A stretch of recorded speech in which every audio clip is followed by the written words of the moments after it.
Welcome back to ESBR Boxing. Delighted to be joined by Paul Kelly for another boxing betting tip show. Paul, thanks for joining me again. It's getting close to Christmas now, so getting close to there not being as much boxing. But yeah, this is a pretty busy weekend, both in Leeds and in Belfast. So looking forward to hearing some betting tips for those shows. I know you're going to be in Belfast on Saturday night for the Michael Conlon show.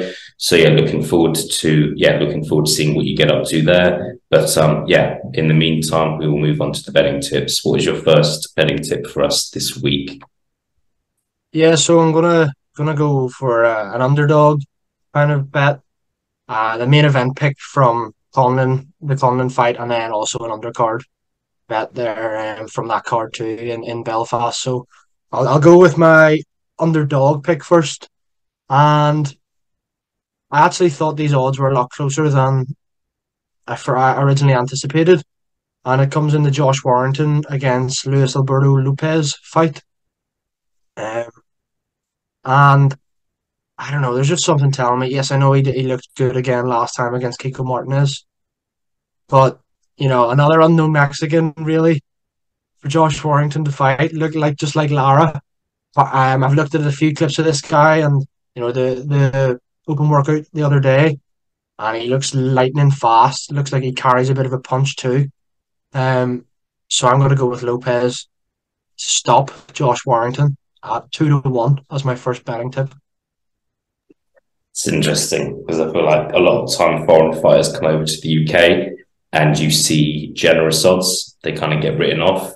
But I feel like there's a reason why it's only 2-1 because people who know boxing know that Lopez is a serious threat to Warrington. It's interesting. I think that Lopez, I saw him beat Isaac Lowe at York Hall a year ago. If you look at his recent fights, he's winning most of them by KO.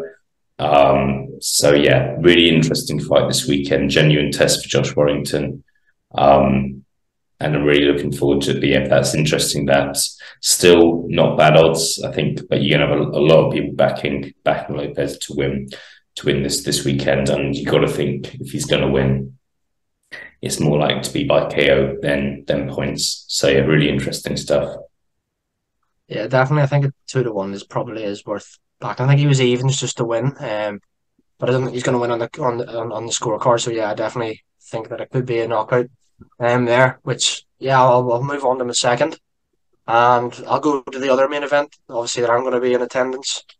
In Belfast, and it's Michael Conlon against Kareem Guerfi. And Guerfi's lost 5 or 6 times, but he's a solid fighter. He is a good fighter. We know he was beating Jordan Gill quite handily last time until that come from behind stunning knockout from Gill. And I think I was having a look at this fight, and it surprised me that the bookies see there being more chance of Conlon knocking Guerfi out than winning on points, and I completely disagree with him. Michael Conlon, let's get it straight, he's not a puncher. He's a sensational boxer. He really is. This is a 10-round fight as well, so it's not like it's a full championship distance. I just think that Conlon will be aware of the power Guerfi has as well. And we know he can get stopped and hurt Conlon, so I think Gale box his way to a 190. It wouldn't surprise me if he won every round, 9 rounds to 1, 8-2 or whatever. Against Guerfi, and Conlon to win on points is 6-4. Yeah, it's interesting. I think looking forward to the fight. Looking forward to obviously you kind of being there in person, but it's an interesting one with Guerfi because I think people would have seen him get stopped by Jordan Gill earlier this year. And obviously Jordan Gill's not a puncher, but you can understand why that fight finished in a knockout because of kind of the way it was going, the momentum going one way. It was getting to the point where the only way Jordan Gill could win was by knockout. So yeah, I think I agree. Look, Collins, he's not a massive puncher.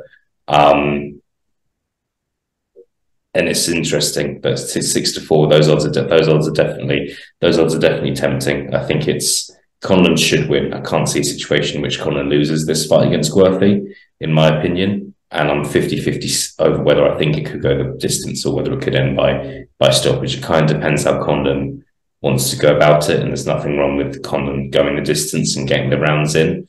I think that sometimes it's underrated in boxing. If it's sometimes it's better to go the distance. Then if Condon knocks Guerfi out in a couple of rounds, what does that really do for him? If you know what I mean, kind of he still needs to get the rounds in. So yeah, Conlon on points 6-4, not bad at all. Yeah, I think that's my probably. Well, the next one's probably my safest bet, but that's definitely, I think for me that's safe odds personally. Yeah, my third and final tip comes on the undercard of the Belfast show, and it has all the makings to be a fight of the night. Liam Taylor against Tyrone McKenna. Tyrone McKenna's never in a dull fight. He just loves to scrap too much. I was there last time when he fought Chris Jenkins, wasn't it? And McKenna got the decision. I can't remember whether it was a split or unanimous, but he didn't win that fight. Being deadly honest with you there, and I think Liam Taylor is another step up, to be honest with you, and I don't see any way that Tyrone McKenna can beat Liam Taylor. As much as I would want McKenna to win, as a fellow Belfast man, I just don't see it happening. Liam Taylor's a sensational fighter, and I can just see Taylor beating McKenna. Can I see him stopping McKenna? Probably not. I think the only man to stop McKenna is Regis Prograis. So I could see this going the distance because he does have a hell of a chin, McKenna. So I'm gonna back Taylor on points at 6-4, but it might be a good bet to pick McKenna on points because of the dodgy scorecards. Yeah, I was going to say just that. I feel like I like Tyrone McKenna, but if you look at the Chris Jenkins fight, another fight that springs to mind is Mohammed Mamoun, which was at York Hall a couple of years ago. He didn't win. I'm just being honest. He didn't win that. He didn't win that fight either, but got the decision. So I feel like he should potentially have 2 more losses on his record, or at least 2 draws or a win and a loss or whatever. But I just think he's been quite fortunate to win both of those fights.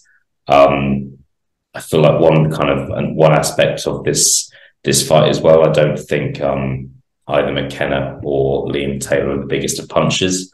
So you would expect this fight to go the distance as well in terms of I'm pretty confident when I say that, to be honest. Yeah, Liam Taylor, all I've seen of Liam Taylor is when he fought Evanesian, and that fight didn't last very long at all.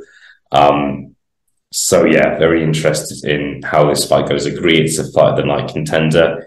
But yeah, if I had to kind of go with a prediction, would edge with McKenna on points, hopefully not in controversial fashion again. Yeah, I think, I don't know. There's just something telling me that McKenna. I don't know. You just can't. I don't know. There's something telling me he won't beat Liam Taylor. I don't really know what it is. Liam Taylor fought Martin Harkin last time, didn't he? Mm. And I don't know. I think it'll be. I just hope it's a really good fight. But I do see Taylor winning enough, doing enough to not get a dodgy decision against him. So that's why I've gone with Taylor on points at 6-4. Not bad, not bad. It's an interesting one. It's a real life. There's some difficult fights to predict this weekend, in my opinion. So we'll see how it goes. But yeah, fingers crossed it is a good fight. That's our Treble done, Paul. I believe you have got one more for us. Yeah, I'll quickly just mention. I just noticed that I got another one. I'll give me 30 seconds and I'll quickly mention them both there. Teofimo Lopez, Sandor Martin this weekend as well. Something I know Martin's he's a tricky operator and he's hard to look good against, but I think that since Teofimo Lopez has moved up, I think he's kind of got the bit between his teeth back again. He looks like the Teofimo Lopez that was going into the fights with Lomachenko and Richard Comey. He looks like kind of that killer again. And Lopez to win by KO or TKO 7-4. So I think that's worth noting there. He's clearly brought his power up.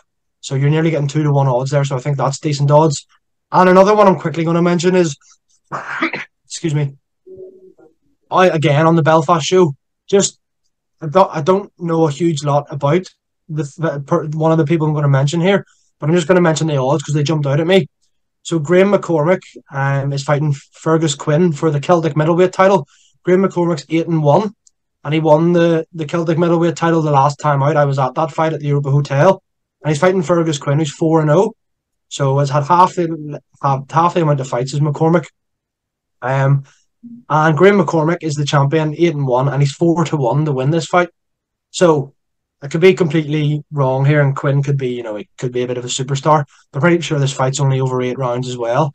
And that last fight with McCormick winning the title, he won almost every single round.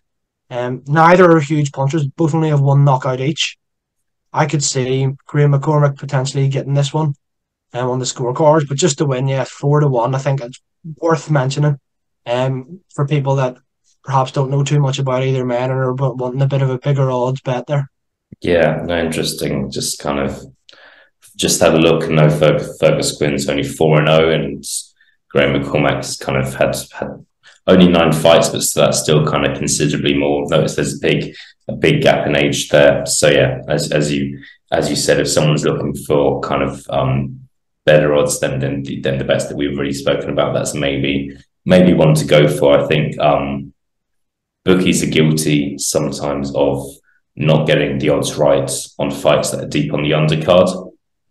I feel like sometimes you get fights that are, they're second or third on and happening at 6 o'clock with not many people watching, and sometimes bookies can make some mistakes and overlook some fighters. So no, we'll see. There's some good value there. Last but not least, Paul, just going to ask you to put the results of your treble into a treble accumulator, and we'll see what the return is. Yeah, as always, this week we're going to go with the Conlon points, Liam Taylor on points, and Luis Alberto Lopez, not to get them mixed up with Teofimo Lopez, for him to stop Josh Warrington, put that into a treble, and it's coming out at 17.75 to 1. So a fiver's getting you, just over £100, £102 roughly, and a tenner's getting you 205 roughly. So, not bad odds at all, considering they're all relatively short prices and not massive, big underdog bets. Yeah, not bad at all. I think like my pick of those bets, although not like amazing odds, would be Lopez to win by KO.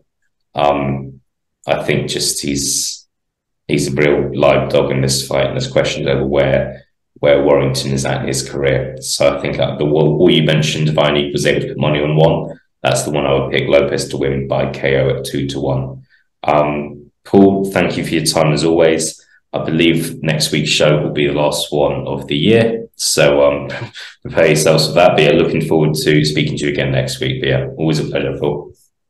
Yes, cheers, all the best.